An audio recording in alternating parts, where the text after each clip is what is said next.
Então, pessoal, nesse nosso segundo vídeo sobre a síndrome do desfiladeiro cérvico-torácico, Outlet Syndrome, os sinais e sintomas, quando eles são associados, é possível perceber que a pessoa está com um problema. E já me deparei vendo algumas pessoas com a chamada síndrome do desfiladeiro cérvico-torácico, mas os reflexos poderiam ser um pouquinho mais distantes, por exemplo, na região do punho.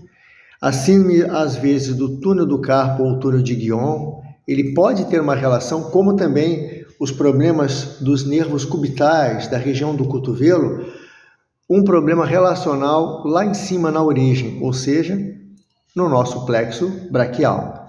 Então, nós vamos ver entre a segunda até a sexta vértebra cervical os escalenos anteriores e médios.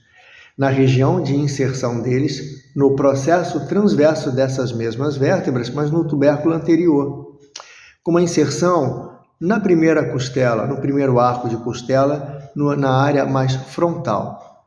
É interessante que, além disso, entre os dois escalenos, como havíamos falado no primeiro vídeo, nós vamos ter ali uma inserção, uma passagem do plexo braquial, poderia dizer cervical, mas isso é para um outro vídeo. E, ao mesmo tempo, além desses desfiladeiros, ou seja, uma sensação que eu tenho na transição, no final do meu pescoço, no final da minha cervical, agora sim na região do tórax, como se nós pudéssemos tocar, avaliar aquele ou aquela paciente com uma rigidez muito grande, como se fosse uma região de trapézio superior médio, ele muito rígido, quando na verdade a impressão que me dá é que se nessa região, melhor dizendo, eu poderia estar tendo uma costela supranumerária. Será que isso é real? Será que isso é verdade ou não? Essa costela supranumerária a mais pode ter uma relação com aquilo que a gente chama de síndrome do desfiladeiro, de costelas, cérvico-torácico. Algum problema de congestão na região do tórax, e essas pessoas provavelmente não são hipertensas. De repente elas já passaram por um cardiologista que fez todo o apanhado em relação às carótidas, carótida mais interna e externa, ascendente e descendente. E ao mesmo tempo essas pessoas não têm nenhum tipo de placa ou ateroma e fazem atividade física.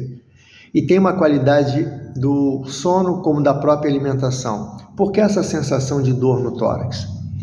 Existem outros exames complementares que o cardiologista ele vai solicitar, pelo menos sugerir.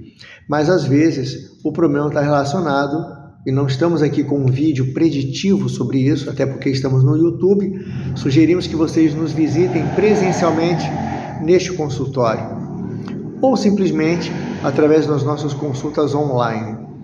E aí o que eu percebo é o seguinte: grande parte de estruturas relacionais da clavícula, como o músculo subclávio, a artéria subclávia principalmente, e ligamentos nessa região, como do próprio peitoral maior, e que ele tem parte da sua inserção na região do úmero, no ângulo mais medial anterior, no parâmetro anatômico, nós vamos perceber que se nós conseguirmos trabalhar com muita manuabilidade, e esse é o termo, para soltar todas essas estruturas desse conjunto, provavelmente eu vou ter uma melhora clínica desse paciente.